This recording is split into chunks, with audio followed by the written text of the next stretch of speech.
um, so one of the things that led me to believe that like stand-up comedy was the thing that I really want to do is that the first time I ever got up on and performed a stand-up comedy set that I wrote, um, was the first thought that came to my head was that like I wish I would have been doing this sooner.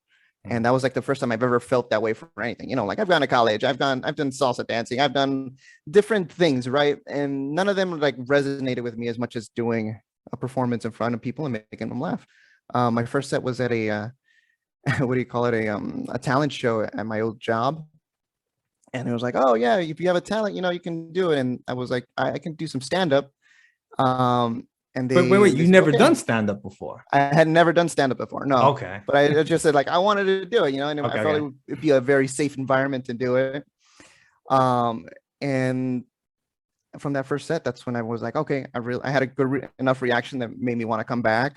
The second set wasn't as good, but you know, then you just keep doing it. It's like a learning process. Yeah. And that's how I started.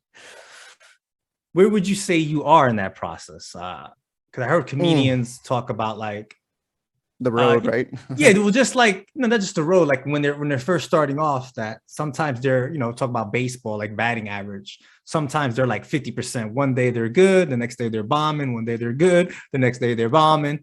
Like, Right. where do you think you are? Like, what percentage of the time are you good compared to like you're not doing so well?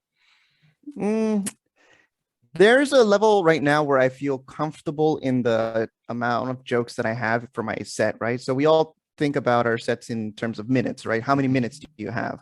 And I would say I've got a solid 7 minutes now, as opposed to somebody else who's been doing it longer. They might have 45 or they have an hour and then they record it, right?